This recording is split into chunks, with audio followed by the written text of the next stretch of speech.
another man, literally, kung may tinapay ka, itapon mo sa tubigan, o sa ilog, o sa sapa, o ano, kakainin niya ng mga isda, diba? Hindi na nga busog babalik. Pagkaroon ng pagdating ng maraming araw daw, masusumpungan mo. Saan mo masusumpungan? Hindi doon sa lamesa mo. Isda. Yung isda. Sila pa daming isda eh. Lumang isda. Oo. Daming huli. So, ibig sabihin yan, mga kapatid, spiritually, sa biblically, mga kapatid, yung tubigan, yung sangkatauhan, di ba? Sa Revelation yan. Tubigan sa katauhan. Pag naghasik ka ng material na bagay, financial o ano, balang araw, masusumpungan mo. Uy, may balik pala yun. Balik. Yes. Praise the Lord. Hindi masasayang ang ginagawa. halimbawa, okay, hindi siya naging open spiritually. Pero may balik pa rin sa iyo yan. Dahil may pangako ang Panginoon na mapagbigay ay Pinagpapala. pinagpapala. Amen. Kumbaga sa kwan ibabalik sa iyo ng Panginoon, siksik, liglig at umaapaw pa. Kung hindi man siya naging open spiritually, pero sa paraan din iyan, marami ring mga tao sa paghasik mo ng tinapay, marami ring mga tao na open, na nagiging open sa spiritual na bagay. So, kumbaga sa hindi masasayang eh. Kaya ang sabi ni Haring Solomon masusumpungan mo pagkaraan ng maraming araw. Hindi, anuman ating inihasik, hindi mawawalan ng kabuluhan. Sabi, hindi mo agad nasusumpungan pagkalipas ng maraming araw. Diba? Ibig sabihin, masusumpungan mo, sabi rito hindi masusumpungan. Ang sabi rito, sapagkat iyong masusumpungan pagkaraan ng maraming araw. Ibig sabihin, hindi naman agad-agad. Kaya nga, pagkano Hindi naman agad-agad. So, well, yan ang sabi ni Haring Solomon. Ecclesiastes 11 verse 1. 11:1. So, Okay. pag iniyasik mo yung tinapay, natural kakainin ng isda, paano masusumpungan pagkaraan ng maraming araw? Yung tinapay mo babalik sa'yo. Sa paanong paraan? Sa paraan ng isda. Isda. Kung na isdang kumain ng tinapay mo, Nanganak. Dumami. dumami, nagkaroon ka ng isda sa pagkainan.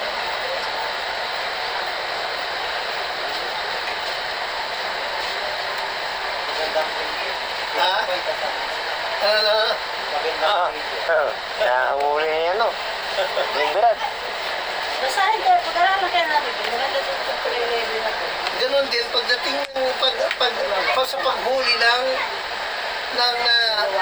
isdang spiritual, diba? Kaluluwang madadala natin sa Panginoon, well, maaaring gamitin yung mga bagay na, sabi nga isa pang maidudugtong natin yan, yung parable ng ating Panginoong Kristo na tungkol sa yung anong tawag doon, yung katiwala na Binigyan talento. katiwala na yung katiwalang balasubas, yung hindi tapat na katiwala, Kahit na mga binigyan ng kanya-kanya. yung hindi tapat na katiwala, Dahil Ah, na nung ah. masumpungan nung kanyang amo Nanloloko. na niluloko siya, Ah. tatanggalin na niya. Hmm. Nung malaman nung katiwala na tatanggalin na siya, Ah. pinuntahan niya yung mga may utang sa Pinautang amo niya. Ah. Yung magkano ba ang ilang sako ba ng 10 sako. harinang utang 10. sa amo ko, 100. Ah, ganda. Gawin mo 50. Ah. Mayroong mga papel, mayroong Ah. listahan eh. Gawin mo 50. Pinakaunti niya. Tsaka gano'n na nangyari. Ah. Lahat ng mga may utang sa kanyang amo dahil siya may hawak eh. Siya ang katiwala eh. Binawasan niya yung mga utang nila kalahati. Yung 100, ginawa niya 50. Yung 50, ginawa niya 25. Bakit niya ginawa yun? Ang sabi niya kasi, sabi ng Panginoon, nakipagkaibigan kayo. Kasi ang kanya pala, pag nawala na siya, may utang na loob sa kanya yung mga taong, Naalis siya sa amo niya. Ah. wala na siya ng trabaho, Ah. may utang na loob sa kanya yung mga tao na binawasan niya yung mga utang nila. Pwede niyang lapitan yung mga yun. At pwede siyang tangkilikin ng mga tao. Magaling na tauhan. Magaling. Ang sabi ng Panginoon, mas matatalino ang anak ng sanlibutan ito kaysa mga anak ng Diyos. Bakit? Alam niyo kung bakit mas matatalino? Sa dahilang, yung mga anak ng sanlibutan ito, yung mga hindi Kristiyano, naghahanda ng kanilang future Hmm. sa kanilang pagtanda. Ah. Saka dito sa mundong ito, pinaghahandaan nila yung kanilang pagtanda. Alam naman natin na yung pagtanda, sandali lang yan. Sandaling lilipas yan, what is 70 years? Na tayo mabuhay, 80 years na kung medyo may kalakasan ka sa katawan, mabuhay ka sa mundong ito. Pero ang mga anak ng Diyos, na alam nila na mayroong eternal life, Yun. ayun, hindi nila pinagsisikayang paghandaan yung eternity. Na mas, kung ikukumpara, yung pinaghahandaan ng mga anak ng sanlibutan ito, dito lang sa mundo, pandalian lang. Pinaghahandaan nila. Samantalang, yung dapat nating paghandaan, mga anak ng Diyos, yung eternity, hindi natin Ayun. pinagsisikayan. Kumbaga sa mas talo tayo nung mga hindi Kristiyano. Iyo. Amen. Naghahanda sila for their future. Pero yung future natin, yung eternity, ilan sa mga anak ng Diyos ang naghahanda para doon. Ang naghahanda para doon. Malit ang mensahe, maiksi ang mensahe, pero tumutusok sa simple lang. Kung pinasa mo daw yung church ng malita, Napaghahandaan baga natin. dali ako, pangasakit ko. Oo, di ba? Sa'yo mo kumuha ng church. Maiksi lang, pero ang ganda ng mensahe, di ba? Nakakaya tayo pag Nakakalungkot na tayong mga Kristiyano. Yung dapat at higit na dapat natin pagsaksayan ng panahon at paghandaan. Natatalo pa nga tayo ng mga taong walang pagkakilala sa Panginoon. Lahat ng paraan ginagawa nila para paghandaan yung kanilang retirement. Pag-retirement ko, kailangan tapos ko na yung aking is-is-is. Para mayroon ako Pagtanda ko, may makukuha ako. mayroon akong pension buwan-buwan. Di ba? Kailangan mayroon akong pension plan. Di ba? Yung iba ba kumukuha pa ng pension plan? Yung para sa pagtanda nila ay parang parang time, ano? Yung sa bangko na yun. Time deposit. Yung pension plan. Na halimbawa, nagpunta ng kumuha ka ng pension plan eh. Halimbawa, 10,000 pesos. Pag after 10 years o after your retirement, hindi mo yung kinuha eh. Ganito na ang magiging halaga nun, milyon na. Ang mangyayari niyan. At yun ay ibibigay sa ganitong paraan sa'yo. Pipiliin mo kung monthly, kung ano. Ang mangyayari yan. Pagdating ng Panginoon. Sana nakinig ako kay pastor. Sana nakinig ako sa mga kapitbahay ko nagsishare ng Word of God. So, Sana nagbasa ako ng Biblia. Huli na. yung bagay na Lord, dapat patawarin natin mo ako. Wala. pagsikhayan. Huli na, anak. Kaya sabi ng Panginoon, mas matatalino ang mga anak ng sanlibutan ito kaysa sa mga anak. Sabi ni Solomon dito sa, ano, Yan ang mabigat doon. magbigay ka ng bahagi sa 7 o sa 8 sapagkat hindi mo ay lalaman kung anong kasamang ang nangyayari sa iyo. Sana nagsabat na rin ako. So, purihin ang Panginoon yung Sana every Friday night, ma-attend ako sa doon sa Tawi. May Ano? palang Bible study dyan, Ano? paggabi. Ang tanong, paano natin paghahandaan ang ating yung ating retirement. Mas, Ang retirement natin, yung retirement natin sa buhay na ito. At yung pagpasok natin doon sa pangako ng Panginoon na eternity o buhay na wala. Paano kaya natin ito dapat paghandaan? Retirement. Retirement natin sa buhay na ito. Ang retirement ko, wala naman punta. Iiwanan mo naman lahat. Spiritual nga. Oo Kaya nga. ano sabi ko sa buhay na ito? Retirement natin sa buhay na ito dahil tayo ay yung buhay na ito'y pansamantala lang. Pag nag-retire tayo dito, ibig kong sabihin, hindi yung retirement natin sa pagtanda, kundi yung retirement natin sa buhay na ito. Mawawala na tayo sa buhay na ito, papasok na tayo doon sa pangako ng Panginoon na tunay na buhay. Sabi ni Apostol Pablo, paano natin paghahandaan?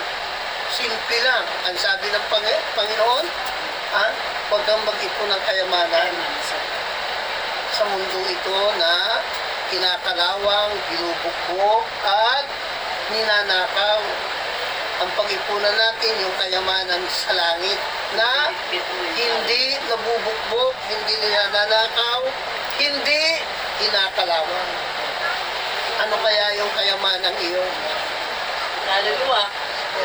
Sabi ng Panginoon what shall profit a man if he gain? Siyempre, unang-unang kayamanan na natin na sabi ng Panginoon, where your treasure is, there your heart be also. Kung nasaan ang iyong kayamanan, nandoon ang sa puso. Kung ang kayamanan mo ay sa mundong ito, andito rin ang puso mo. Kung ang kayamanan mo ay doon, sa buhay na walang hanggan, dapat ang puso mo nakalagak. Higit sa lahat, siyempre maraming paraan. Unang paraan ng pag-ipon natin ng kayamanan sa langit, yung ating Banghelyo. yung ating personal na pamumuhay sa mundo ito na iayon natin sa kalooban ng Diyos. Yan. Tumayo ka sa masama. Sundin natin ang utos ng Diyos at mamuhay tayo ng may katwiran at kabanalan. Ayun. Purihin ng Panginoon. Pero higit pa dyan, kung gusto mo mas marami kang maipong kayamanan sa langit, ang pinaka-epektibo, yung tayo po'y makapagdala ng kaluluwa sa paanan ng Panginoon. Bakit? Dahil ang sabi ng Panginoon, anong makakamit ng isang tao, makamit man niya ang kayamanan ng sanlibutan ito, ngunit mawawalan niya ang kanyang buhay. Kasi may siyempre. What shall it profit a man if he gains the whole world but lost his own soul? Biruin mo yung kaluluwa ng isang tao, ikinumpara ng Panginoon sa kayamanan ng buong sanlibutan ito. Pero yung kayamanan ng buong sanlibutan ito, hindi pwedeng maikumpara doon sa bigat at kaimportansyahan ng isang kaluluwa. So, ibig sabihin, kulang ang kayamanan ng mundong ito kung ikukumpara sa isang kaluluwa. May tanong ako dyan. Mawala mo ang iyong kaluluwa, ha? Kahit makamit pa lahat ng yaman sa mundong ito, pag nawala mo ang iyong kaluluwa, walang kwenta ang yaman mo sa mundong ito. Di ba? Anong kwenta? Kung nasa iyo na ang kayamanan ng buong mundo, pero ang pupuntahan mo ay dagat-dagatang apoy pala. Ano kung ang kulang lang sa'yo eh? Yung isang kaluluwa. Kung yung kulang lang sa Yun lang ang kulang sa'yo. Malilitas ba? Hindi. Oo, hindi naman. Ligtas pa rin. Kanya nga lang, kanya nga lang, Yan ang kulang eh. kanya nga lang, hindi katulad ng yaman na maidudulot ng isang kaluluwa pag nadala mo sa Panginoon. Ay, ang katumbas nun ay yaman ng buong mundo. Sabihin mo kasi, ang halaga ng isang kaluluwa ay higit sa yaman ng mundo. Yes, that's right. Isang kaluluwa lang. Eh, gusto mo mayaman kayo, di magbitbit ka ng ilang kaluluwa. Yeah? Pwede na yung buhay na walang hanggan. Okay na ako nun. Kahit di mayaman. Yeah. So ngunit, tayo kapag sinunod natin ang Ebanghelyo ng Panginoon at namuhay tayo ayon sa kalooban ng Diyos, sa kanyang pagsunod sa kanyang mga utos, tayo po ay may buhay na walang hanggan. Pero kung nais mo na isa ka sa mga kinikilala ng Panginoon sa mga oras na yun na kumbaga sa ranggo ng isang sundalo ay hinirang, isa kang 5-star general, Wow. kailangan maraming kaluluwang nadala mo sa Panginoon. Marami ka na. Kasi dito sabi sa Daniel, Kaya pala. Marami. Kaya pala ang mga apostol may pwesto. May upuan ng mga apostol eh. mayroon. Oo. Dami niya nga pag-business. Oo. Sila yung nag-umpisa eh. Pinarangalan sila.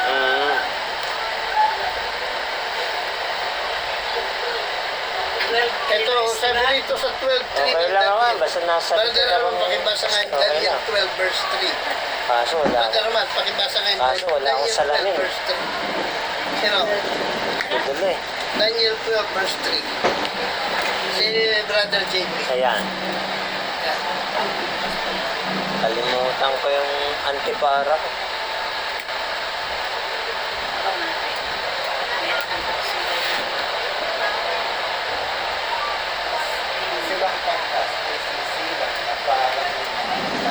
Silang pantas ay sisirang na parang ningning ng langit.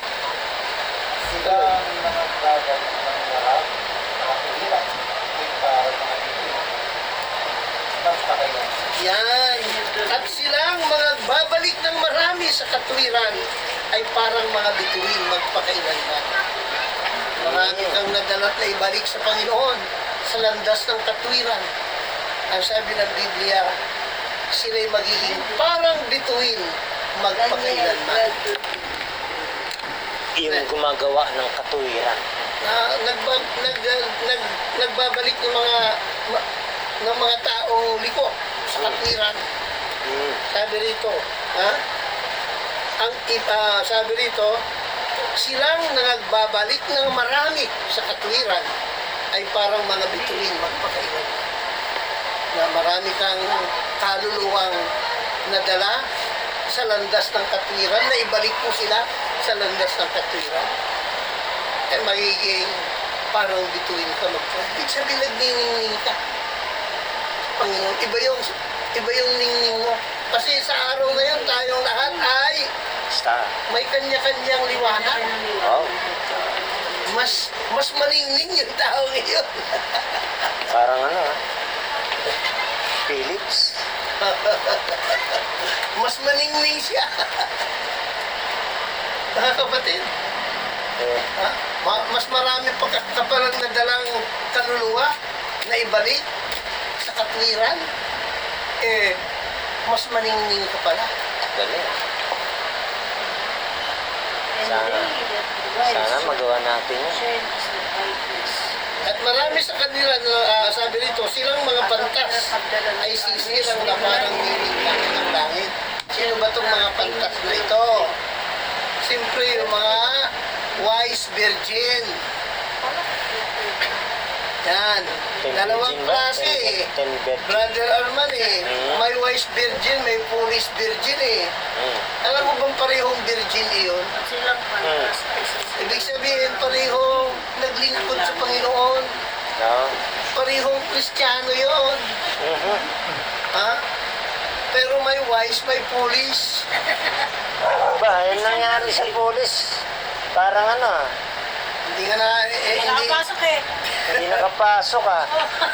Ang bihir. Tayo. Pero yung police virgin na iwan. Dilim. Eh yung 10 nakapasok. Alam mo ba kung bakit sila foolish virgin? Like, Ha? Sila yung umasa doon sa mga ngaral na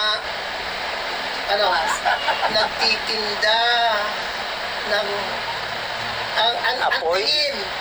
tingin sa paglilingkod sa Panginoon ay negosyo. Ako. Yung mga ngaral na yun, nakalakal mo ng salita ng doon sila umasa. Ako nga. Sa mga naghanap sila ng mabibilhan ng langis. Hmm. Marami ngayon ang mga ngaral na ganyan. Ay, nakita ko rin, hindi ko kayo nasusupport. Doon sila umasa. Ito namang lima, wise. Bakit sila wise? Nag-imbak sila. Sila yung mga patuloy na nag-imbak. Ipon. Kasi at talagang wisdom na mula sa Diyos, ang wisdom na kataas-taasan, walang ibang wisdom na pinakamataas sa lahat, kundi ang wisdom at ng pagkakilala at pagkaunawa sa tunay na Diyos. Yan ang Panginoon. Kaya I believe, itong mga wise virgin, ito yung mga taong hindi sila nanatiling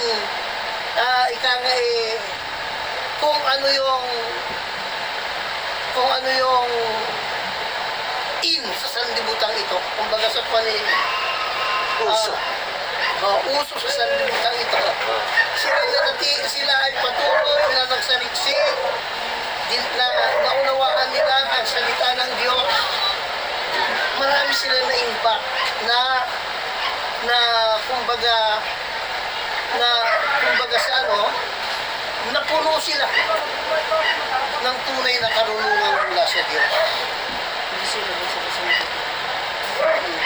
Hindi katulad ng lima na nandoon sila sa mga nagbibenta ng Kailangan natin magbalik-ulit sa Panginoon. hello, sa ngayon ang dami-dami Bitaw muna tayo sa cellphone. ang dami-dami ngayon mga kapatid ng mga ngaral na nagtitinda ng oil. Hmm. Ano yun? Ang spiritual thing ay ginagawa nilang business. Negosyo. At maraming mga Kristiyano ang napupunta dyan. Virgin din sila. naghihintay din sa Panginoon. Pare-para sila naghihintay sa Panginoon. Hmm. Kaya lang wala langis. Kulang yung langis nila. Kulang yung langis. Dahil doon sila, Oh, yung Holy Spirit yun ah. Wala sila noon. meron silang Holy Spirit, meron pero hindi. Kinapos. Kinulang eh. Bibili nga sila eh. Umalis sila para bumili. Bumili. Oo, kinapos eh. Pumunta muna sila doon Oo, sa meron kanilang mga ganyan. Pumunta muna sila doon sa kanilang mga pastor Yung mga na nagninegosyo ng langis. Pag nakatagpo ng aral lang ibinigay, paniwanag yung aral. Ay, teka, hindi ka nag-speak in tongues. Oh. Ay, ka muna ligtas. Turuan muna kita na mag-speak in tongues para magkaroon ka ng langis. Ayan. So, purihin ang Panginoon. Salamat sa Diyos na tayo po mga kapatid malapit-lapit tayo doon sa wise virgin. Naalala ko. Purihin ang Panginoon. Nagdaplisan natin. Ah, Nagdaplisan. hindi lang daplis. that place. Hindi lang Tumama. malapit-lapit. Ang naniniwala akong tumama tayo. Bakit? Tumama tayo. Dahil hindi tayo umasa doon sa mga araw na yun, kundi bagkus, nagsaliksik tayo, naunawaan natin, Mga kaibigan Purihin ang Panginoon. naunawaan natin ang salita ng Diyos, naunawaan natin kung sino yung ating sinasamba, naunawaan natin kung paano natin sambahin ang Diyos na ito. Kailan naman ang kalungan ito siya? At alam niyo, To glorify Him. Amen. yan din naman sa huling panahon ang magiging Yun ang pinaka- ang magiging doon sa Great Tribulation. Ang mabigat niyan, baka sa linggo dumating na ang Panginoon. Quote unaware. Naniniwala ako Patay sa tayo dyan. naniniwala ako Sabat pa rin darating si Lord. Bakit di mo kami sinabihan? Anong hindi? No, no, yun. Nagpapadala ako ng mga lingkod ng Diyos dito.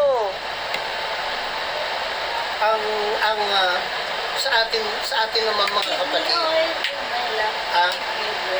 ang gawin lang natin ay gawin natin ang pwede natin gawin para mai-share ang ebanghelyo ng Panginoon. Yan. Maging ito man saan man tayo mag-share. Nandiyan ka sa pwede mag-share ka sa gamitin mo yung cellphone para makapag-share. Huwag kang manghinawa.